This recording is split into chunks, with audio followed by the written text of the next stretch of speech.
l'Épître aux Éphésiens, au chapitre 2, si vous le voulez bien. Voilà. Nous l'avons dit ce matin, Dieu est au milieu de nous, parce que nous avons voulu cette réunion, non pas pour nous, mais pour lui et aussi pour vous. Amen. Et comme nous venons de chanter, c'est un magnifique chœur, ce que nous venons de chanter, Emmanuel, Dieu avec nous. Vous savez que lorsque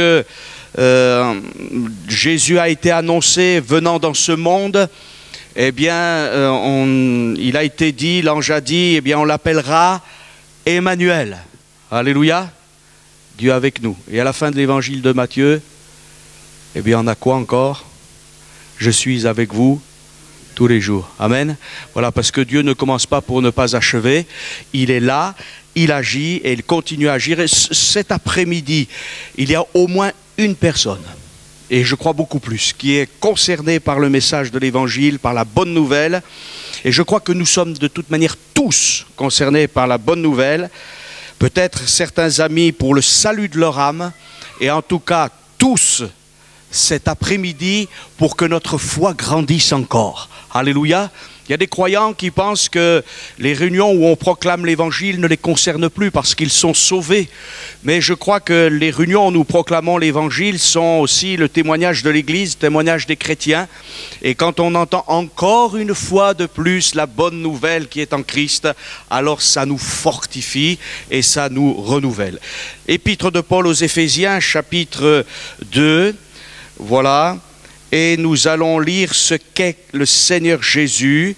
Voilà, on va lire au verset 14. Il nous est dit ceci, Éphésiens chapitre 2, verset 14. « Car il est notre paix, lui qui des deux n'en a fait qu'un, et qui a renversé le mur de séparation, l'inimitié. Ayant anéanti par sa chair la loi des ordonnances dans ses prescriptions, il a voulu créer en lui-même avec les deux un seul homme nouveau en établissant la paix et les réconcilier avec Dieu l'un et l'autre en un seul corps par la croix en détruisant par elle l'inimitié. Il est venu annoncer la paix à vous qui étiez loin et la paix à ceux qui étaient près. Car par lui, les uns et les autres, nous avons accès auprès du Père dans un même esprit. Amen. Voilà ce que pouvait écrire l'apôtre Paul aux Éphésiens au 1er siècle de l'ère chrétienne. Il écrivait là bien sûr ce texte à des chrétiens, des hommes, des femmes qui avaient déjà rencontré Christ. Mais j'aimerais cet après-midi prendre quelques versets qui nous parlent de ce Dieu de paix, de ce Dieu qui fait tomber les murs et de ce Dieu qui amène à la communion. Alléluia, non pas à la division, non pas, comment dirais-je, à la destruction, mais à l'union.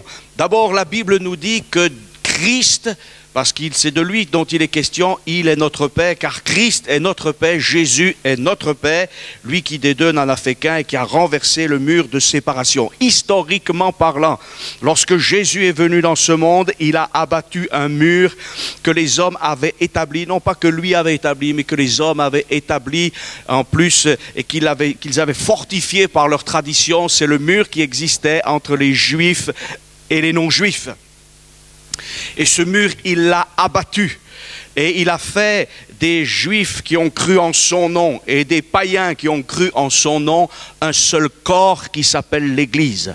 Une seule assemblée qui s'appelle l'Église. Et il n'y a que Dieu qui puisse faire de telles choses. Encore aujourd'hui, il y a, je ne veux pas m'étendre là-dessus cet après-midi, mais beaucoup d'inimitié entre les peuples.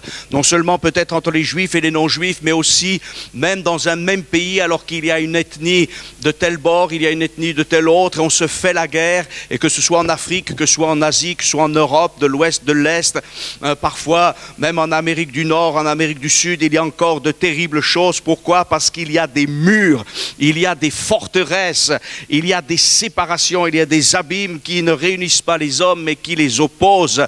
Et il y en a un seul qui puisse abattre ces murs et établir, non seulement les abattre, parce que les abattre c'est peut-être faisable parfois, mais qui puisse apporter apporter la paix, la véritable paix, non seulement la paix entre les hommes, mais aussi la paix dans le cœur. Amen. Et c'est celui qui est notre paix, celui qui est la paix du monde et qui peut être ta paix, qui peut être ta consolation cet après-midi, c'est le Christ, le Fils du Dieu vivant, celui qu'on appelle Jésus de Nazareth, qui est le Fils de Dieu, qui est descendu du ciel il y a 2000 ans, qui s'est incarné, qui a accepté de mourir sur une croix pour les péchés de tous et de chacun, et qui est ressuscité afin que nous ayons une vie nouvelle. Et l'apôtre Paul dit, il est notre paix. Il n'y aura jamais de paix véritable sans Dieu, sans l'envoyé suprême de Dieu qui s'appelle Jésus-Christ. Les hommes essayent de faire la paix, ils essayent de construire la paix. Ils parlent beaucoup du vivre ensemble et on parle de paix, on n'a jamais autant parlé de paix. Et pourtant, il y a toujours autant la guerre. On a pensé... Vous savez, il y aura bientôt 100 ans qu'on commencera l'un des plus grands conflits de l'histoire. Dans moins d'un an, si Dieu le permet, nous serons en 2014.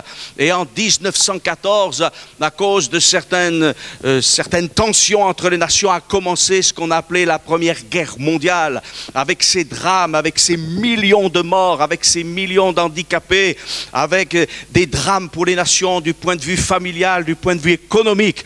Pourquoi? Eh bien, parce qu'on avait rejeté le prince de la paix. Ça fait presque 2000 ans que ce Christ crucifié, qui est pourtant notre paix, eh bien, on l'a rejeté. Et c'est là sans doute l'un des plus graves péchés, de rejeter celui que Dieu nous a donné. Mais cet après-midi, moi, je ne crois pas au hasard. Je crois à la providence de Dieu.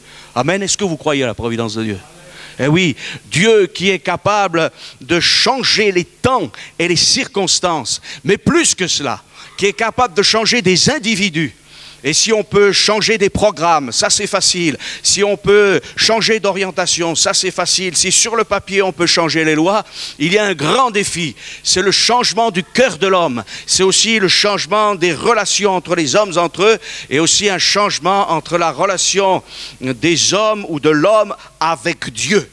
Et Jésus-Christ est venu pour cela. Il est venu pour que les relations entre Dieu et nous puissent changer et aussi que les relations entre les hommes puissent changer.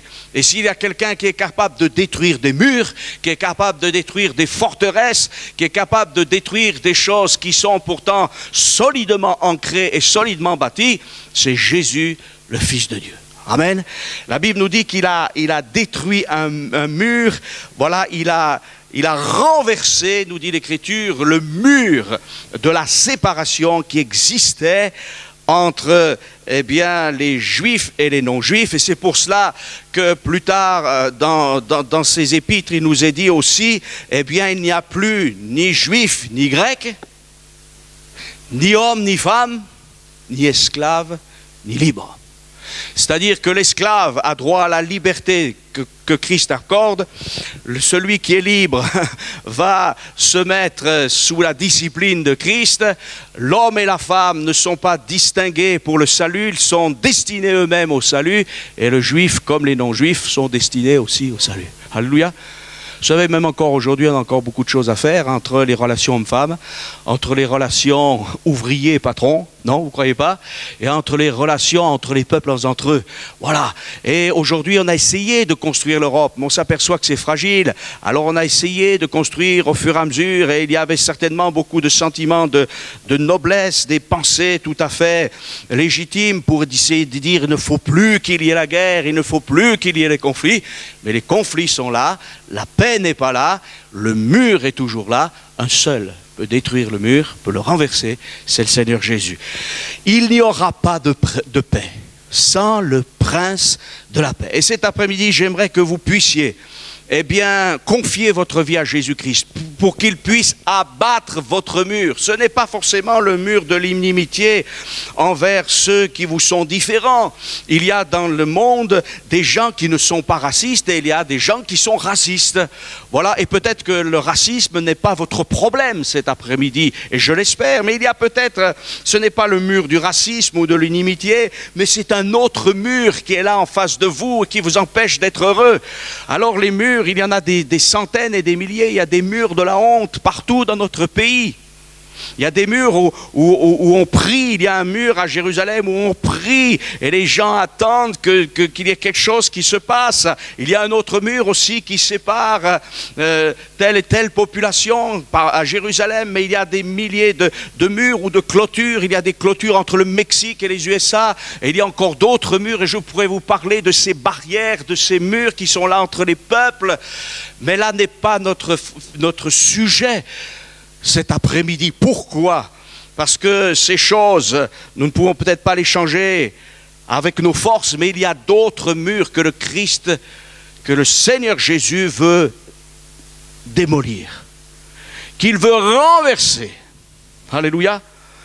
C'est le mur de séparation qui existe entre Dieu et ta vie. Et il y a un mur qui est le mur le plus solidement ancré qui nous sépare de Dieu. C'est le mur du péché. Vous savez, quand on fait un mur, normalement, on le fait convenablement, hein? Voilà.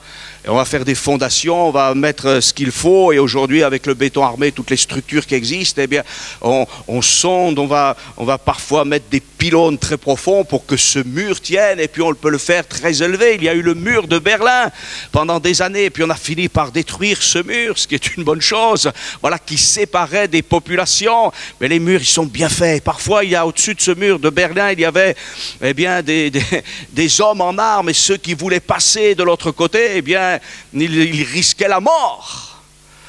Mais le mur du péché, on ne peut pas le franchir.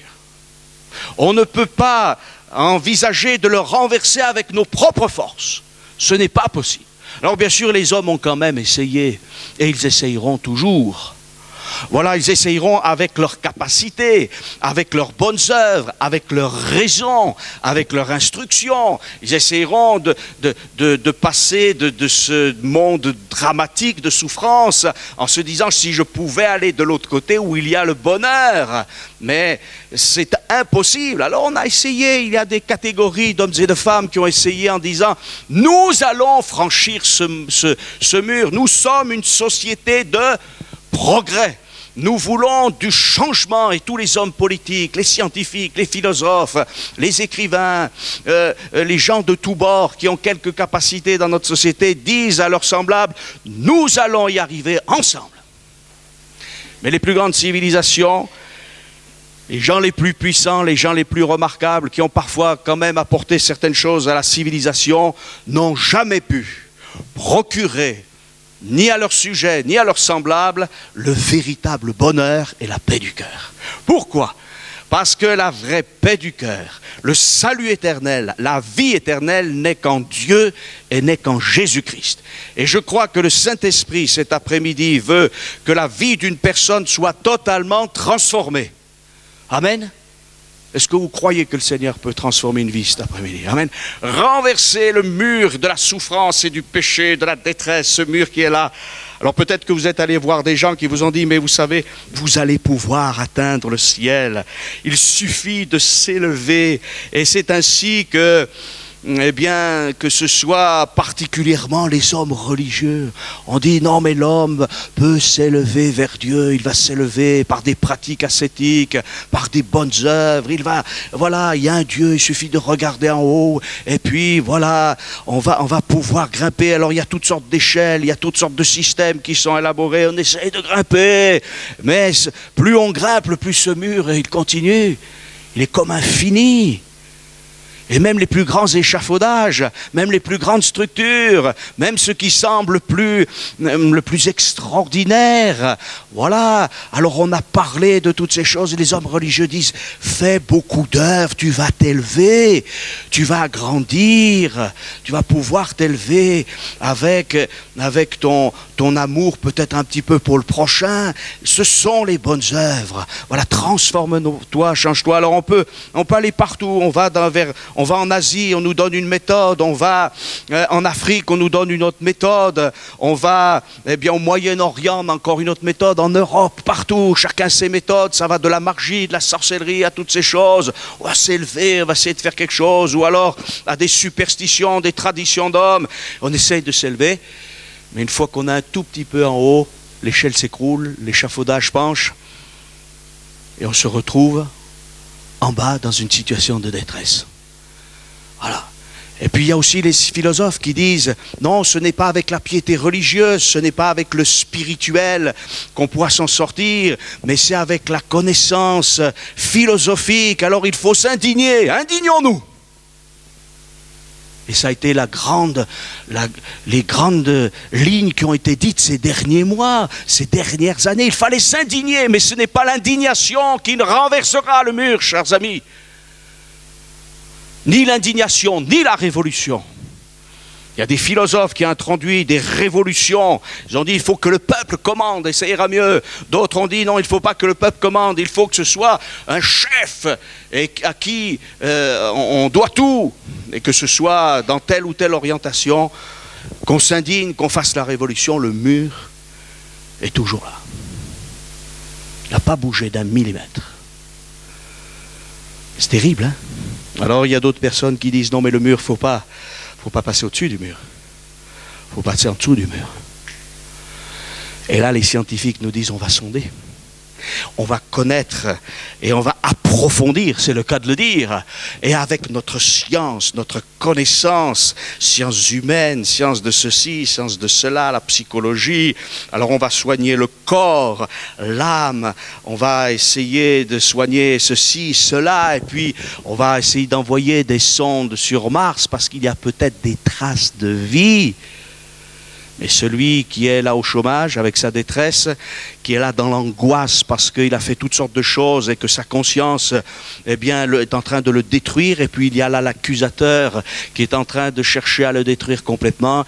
Il a beau connaître, il a beau essayer de s'informer auprès des scientifiques de ce siècle qui sondent et qui sondent et qui sondent, mais vous savez, vous pouvez sonder et sonder. Les fondations du mur sont tellement profondes que vous ne pouvez même pas passer sous le mur. Alors certains disent, eh bien, tant pis, on va être près du mur et puis on va faire on va aller le long du mur. Peut-être que ce mur, on pourra aussi passer à droite ou à gauche. Alors certains disent, on va avoir une vie sérieuse, on va faire tout ce qu'on peut pour la famille, pour l'État, on va être un bon citoyen. Allez, longeons ce mur. Peut-être qu'un viendra un temps où il y aura un changement. Il faut du temps. Alors donnons du temps au temps. Et ça n'a rien changé. Et puis d'autres disent, oh bien pour le mur il est là, tant pis, on va essayer de voir peut-être plus loin, peut-être qu'il a des limites, alors mangeons et buvons car demain nous mourrons, on fait tout ce qu'on veut, hein, et ça semble formidable, et on continue. Mais le mur il est infini. C'est un mur spécial que ce mur du péché. Infranchissable. Pas possible. Mais heureusement, si ce mur, on ne peut pas la renverser du côté des hommes vers Dieu, du côté de Dieu vers les hommes, il peut être renversé. Amen. Et c'est pour cela que le Fils de Dieu est venu parmi les hommes pour renverser le mur du péché. Amen. Alors ne dis pas en ton cœur qui viendra encore. Les hommes attendent encore un libérateur et bientôt viendra une séduction sur le monde entier. On voudra un libérateur, on pensera que cet homme c'est le libérateur. Mais le libérateur il est déjà venu, celui qui renverse les murs. Et Jésus n'a pas renversé les murs en disant je suis le plus grand scientifique de mon époque. Jésus n'a pas dit je suis le plus grand sage ou le plus grand philosophe de mon époque. Jésus n'est pas venu en disant je suis le plus grand militaire ou le plus grand politicien de mon époque. Non, Jésus est simplement venu au nom de son Père pour détruire cette puissance du péché qui est en train de faire mourir l'homme dans sa misère, et il a détruit ce mur par une œuvre exceptionnelle, parce qu'il a pris nos péchés à la croix du calvaire. Alléluia. Et chers amis, il y a une porte pour franchir ce mur. Une seule porte. Pas deux portes, pas trois portes. Et cette porte, elle s'appelle Jésus-Christ. Je pourrais dire, si j'étais un peu poète, que cette porte même elle a la forme de la croix. Parce que Christ est mort pour nos péchés. Tu veux le bonheur, tu veux la vraie vie, parce que c'est normal. Dieu ne nous a pas créés pour souffrir physiquement, moralement, mentalement, pour ne pas avoir d'espérance.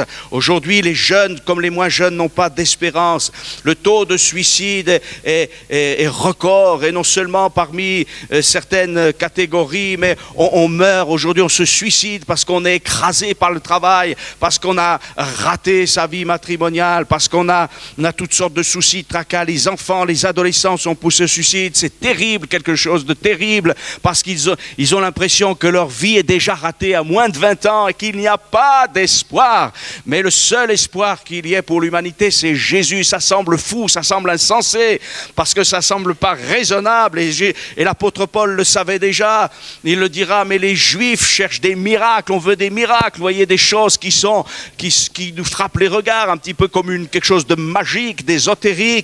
Et puis les Grecs, eux, ils cherchent la sagesse. Ils pensent qu'avec leur philosophie, leur sagesse, ils vont pouvoir régler les problèmes. Les autres, il faut du spectaculaire. Mais ni l'un ni l'autre. Pour que tu puisses franchir ce mur qui t'empêche de connaître la vraie vie, le bonheur et Christ et Dieu, il faut que tu reconnaisses ton péché et ta misère. Notre ami, tout à l'heure, qui faisait chanter, disait encore, et c'est juste et véritable, bien évidemment, qu'aujourd'hui, ce n'est pas un jour de jugement pour Dieu. Dieu n'est pas là, il ne siège pas sur un trône de tribunal en disant, passez devant moi, je vais vous juger, je vais vous châtier, je vais vous condamner pour l'éternité. Non. Jésus nous propose sa grâce. Il nous dit à tous et à chacun, tu es un pécheur, tu es une pécheresse, mais je t'aime et j'ai payé pour toi. Ton péché est immense. La preuve, c'est ce mur qui t'empêche là. Ce mur, il est constitué de toutes nos iniquités, de toutes nos folies. Vous savez, il y a l'adultère, il y a la débauche aujourd'hui, débauche sexuelle, il y a les trafics de tout genre, il y a la drogue, il y a ces violences, il y a la guerre, il y a la famine, il y a la mésentente dans les vies de famille, il y a l'égoïsme, il y a vraiment, quand on écoute les nouvelles, ce sont toutes de mauvaises nouvelles et on dit « Oh, mais cet homme, qu'est-ce qu'il a fait? Vous vous rendez compte, il a pris de l'argent, cet autre, il a fait autre chose. » Oui, mais toi, ami, qu'est-ce que tu as fait? Est-ce que tu es meilleur que lui? Notre société ne va pas parce que les hommes qui la constituent sont des hommes pécheurs, des femmes pécheresses, rebelles à Dieu. Et tant que nous restons rebelles à Dieu, le mur demeure. Nous ne pouvons passer par la porte qui s'appelle Christ qu'en fléchissant le genou devant Dieu et en disant, c'est vrai Seigneur, je reconnais que tu peux tout. Et que moi je me suis fourvoyé dans toutes sortes de systèmes. Alors peut-être que ton mur, eh bien c'est l'incrédulité. Tu dis non, je ne peux pas croire. Eh bien le Seigneur aimerait renverser ce mur de l'incrédulité. Peut-être que tu dis, mais j'aimerais que ça change. Mais je vais te dire, ami, quelque chose. C'est que tu aimerais que ça change à ta manière. Mais ça, c'est pas possible. Il faudra, si tu veux que ta vie change vraiment, il faut que tu plies le genou devant Dieu et que tu lui dis, Seigneur, c'est toi qui as raison et entièrement raison. Alors je ne vais pas discuter et je vais arrêter de dire que c'est la faute des autres. Mais je vais te dire, Seigneur, c'est ma faute. Vous savez, j'ai vu des centaines et des centaines de personnes défiler dans mon bureau, où je les ai vus en visite chez eux. Et ces gens, à juste titre, je peux les comprendre tout à fait, me disaient, si je suis dans cette situation, c'est la faute de ma belle-mère, c'est la faute de celui-ci, c'est la faute de mon patron, c'est la faute de celui-ci et de celle-là. Et je ne dis pas que ces gens ne leur avaient pas fait du mal. C'est certainement une réalité. Mais avant de t'occuper du péché des autres, occupe-toi de ton péché. Et sache que Jésus s'est occupé de ton péché. Et cet après-midi, il veut régler le problème du péché qu'il y a dans ta vie.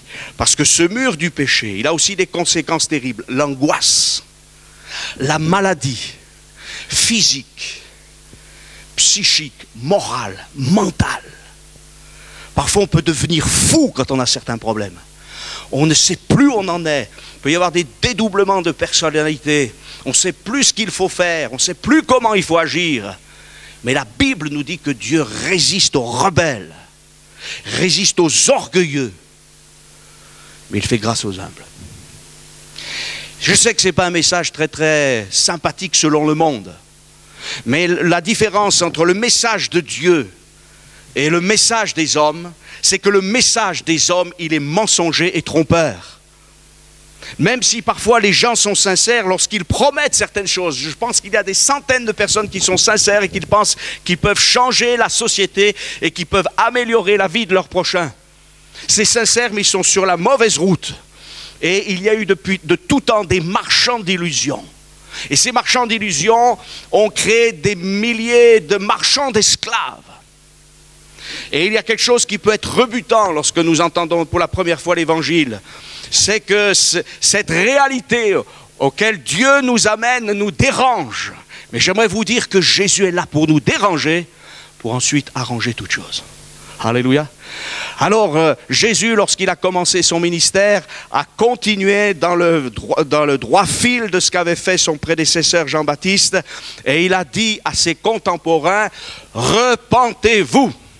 C'est-à-dire changer de mentalité, revenez vers Dieu, réalisez que vous êtes des pécheurs. Et les mots sont très forts dans le Nouveau Testament.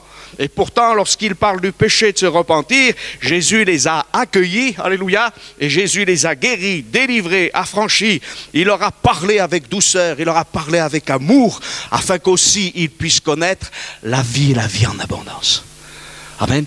Le mur que tu possèdes, qui est là devant toi, il a peut-être plusieurs facettes. C'est peut-être le mur de l'incrédulité, c'est le mur de l'occultisme, c'est le mur du spiritisme, c'est le mur de la religion, c'est le mur du chômage, c'est le mur de l'inimitié dans ta famille. Il y a toutes sortes de murs. Il y a le mur du racisme, il y a le mur de la violence, il y a le mur de l'adultère, il y a le mur du mensonge, et il y a le mur de l'athéisme. Il y en a des murs. Et le seul qui puisse tout détruire, c'est Jésus. Amen.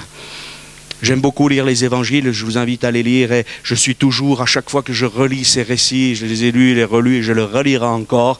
Lorsque je vois Jésus en face de murs, de choses qui semblent implacables, lorsque Jésus vient devant cet homme de Gadara qui est possédé d'une multitude de démons, et pourtant, c'est le Fils de Dieu qui va triompher. Alléluia.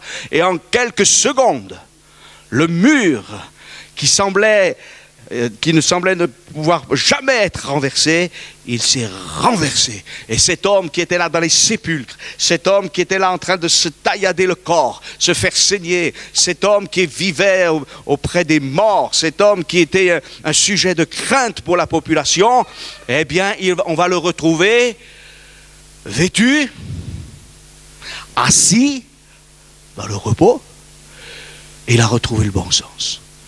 Jésus l'a libéré. Amen. Et de la même façon aussi, cet homme qui est là, qui a été responsable des prisonniers dont font partie Paul et Silas, et il y a eu un tremblement de terre. Il pense que les prisonniers sont partis, les prisonniers sont sous sa responsabilité, on va lui rendre des comptes. Alors il imagine que tout est détresse, et comme toute une puissance diabolique, parce que c'est comme l'adversaire qui nous pousse à ça, lui dit, mais supprime-toi parce que sinon tu vas aller au supplice. Mais heureusement, dans la prison, il y a une voix qui retentit, ne te fais pas de mal. Il y a un mur qui s'appelle le mur du suicide. Le Seigneur veut le renverser. Parce que Jésus est celui qui veut la vie pour toi. Amen. La vie en abondance. Vous savez, dans toute chose, il faut enlever le mal à la racine. C'est tout simple ce que je vais vous dire, mais je ne sais pas si vous avez un jardin, ou si vous avez eu un jour l'occasion de vous occuper d'un jardin, mais il y a ce qu'on appelle les mauvaises herbes, qui veulent étouffer la bonne semence. Il y a aussi les épines. Et vous pouvez, les mauvaises herbes, les couper simplement. Vous savez comme on coupe un gazon qu'on va entretenir, ou simplement les couper. Mais ça va repousser. Et même parfois en les coupant, ça les fortifie. Les épines, c'est pareil. Et c'est très difficile. faut prendre des outils parfois pour enlever des plantes. Et je me rappelle de certaines plantes, parce que j'ai fait ça dans le jardin de mon grand-père, mais c'était invraisemblable, parce que vous avez des plantes, elles ont des racines superficielles, mais vous avez des plantes, elles ont des racines très profondes, très longues. Alors si vous avez l'illusion, oui, j'ai désherbé. Non, tu as coupé les herbes. Et parfois dans notre société, on coupe un peu ce qui dépasse. Mais ça demeure. Et c'est ainsi que les enfants abusés ne parlent pas, on a coupé la voix, on n'a rien dit. Seulement le drame, il est là. Et qui pourra apporter la paix à un enfant qui a été abusé, qui est peut-être devenu adulte et qui a peut-être 30 ou 40 ans? Comment pourra-t-on apporter la paix à une femme qui a été violée ou qu'on a forcé à pratiquer un avortement? Il faut que le Seigneur vienne et qu'il agisse au plus profond de l'âme. Amen. Le péché, c'est ce qui détruit l'individu. Le péché, c'est ce qui détruit le bonheur du foyer. Et Jésus vient. Alléluia. Il nous est dit, il est notre paix. Quelqu'un veut-il de la paix du Seigneur? Il a renversé le mur, ayant, et le mot est fort, j'aime beaucoup parce que vous voyez avec le Seigneur, c'est Dieu règle les choses, ayant anéanti par sa chair la loi des ordonnances. Alléluia. Il crée un homme nouveau en établissant la paix. Veux-tu devenir un homme nouveau, une femme nouvelle, un jeune nouveau? Un vieillard, ça peut paraître paradoxal, nouveau. Eh oui, oh peut-être on peut avoir 70 ans, 80 ans, mais ça fait rien. Je vais changer. Je ne suis plus le même. Transformé. Et on a vu des personnes âgées qui étaient là, qui sont venues tracassées par toutes sortes de choses. Et quand ils ont rencontré Jésus, alors ça a bouleversé leur vie. Amen. Veux-tu devenir quelqu'un de nouveau? Alléluia. Il nous est dit que c'est par la croix qu'il a détruit l'inimitié. Amen. Et vous savez, parfois on a tellement de problèmes qu'on en veut à Dieu. Et c'est cyclique dans les civilisations, quand il y a des très graves problèmes, parfois on dit, ouais, mais est-ce qu'il y a un Dieu? Et on attend les grands malheurs pour se précipiter dans les lieux de culte, ou aller chercher quelques consolations. Mais quand les choses vont à peu près bien dans le domaine social, alors on fait la fête, on oublie, et pourtant on est chargé de souffrances et de drames. Mais on dit à tous les collègues en arrivant le lundi matin, comment s'est passé ton week-end? Super, c'est extraordinaire. Et dans 80% des cas, si ce n'est 90%, on vient de faire l'un des plus grands mensonges. Mais je pense que quelques-uns aujourd'hui vont aller à leur travail lundi et peut-être un des collègues de travail vont vous dire « ça s'est bien passé ce week-end » et vous allez dire « ça a été extraordinaire ». Vous savez pourquoi? Non pas à cause de nous, mais à cause de l'œuvre de Christ. Amen. Et ça, ce serait mon plus grand plaisir, le plus grand plaisir de tous les croyants et surtout l'honneur de Dieu, que quelqu'un ce lundi matin puisse dire à des collègues ou à des amis, tu sais, ça a été un week-end formidable. Et là, ils ne mentiront pas, parce que Jésus aura changé votre vie. Amen. Il y a le mur de la maladie corporelle ou mentale ou morale qui est là. Et puis il y a un mur qui est parfois pas devant nous, mais qui est derrière nous. C'est le mur de notre passé. Et on a l'impression même qu'il se rapproche de ce mur qui nous empêche de voir la gloire de Dieu, comme pour nous écraser, comme pour nous enfermer dans un tombeau. Le passé, c'est quelque chose de terrible. Et ce qu'il y a de terrible avec le passé, c'est que le passé ne peut pas être transformé, ne peut pas être changé. Alors comment Dieu peut-il régler ce passé? Non pas en le changeant, non pas en le transformant, mais en l'oubliant. Eh oui. vos péchés passés vont être oubliés par Dieu. L'acte de condamnation qui vous condamnait a été détruit avec l'œuvre de Christ. Alors la seule solution cet après-midi, c'est de croire en ce que Jésus a fait, en l'œuvre de Dieu. Amen. Et de dire, Seigneur, mais c'est vrai finalement. Je le disais ce matin, ou je ne me rappelle plus récemment, est-ce que Platon a changé votre vie? Est-ce qu'Aristote a changé votre vie? Est-ce que Bouddha a changé votre vie? Est-ce que le prophète Mahomet a changé votre vie? Est-ce que les politiciens de ce monde ont changé votre vie? Est-ce que vos proches qui vous aiment, et j'en suis persuadé, peut-être beaucoup ont changé votre vie? Parfois ils l'ont changé d'une manière négative, on ne veut pas les juger. Mais il y a des enfants qui ont subi malheureusement la folie de leurs parents. D'autres ont été choyés, mais même en étant choyés, protégés, éduqués, est-ce que vous êtes heureux? Combien de fils de familles aisées se sont tournés vers la drogue parce qu'on leur a tout donné, mais on ne leur a pas donné l'essentiel. Et on peut être riche, pauvre, on peut être malade ou en bonne santé, mais ce qu'il nous faut, c'est le Christ, le Fils du Dieu vivant. Amen. Et cet après-midi, notre seul recours, mais c'est le bon recours, c'est le Seigneur Jésus. Amen. Alors cet après-midi, je vous invite à vous tourner vers lui. Voilà, je ne veux pas être plus long, je l'ai déjà été suffisamment. Et j'aimerais vraiment que vous puissiez réaliser que même le mur le plus terrible, il peut être renversé. Je bénis le Seigneur pour ces frères et sœurs qui ont été au chômage et qui ont vu parfois in extremis la main de Dieu intervenir. Alléluia. J'ai vu aussi des gens que Dieu a bénis. Et je vous cite un témoignage très frais. Vous en voulez un? Voilà, nous étions à notre congrès pastoral, là. Voilà.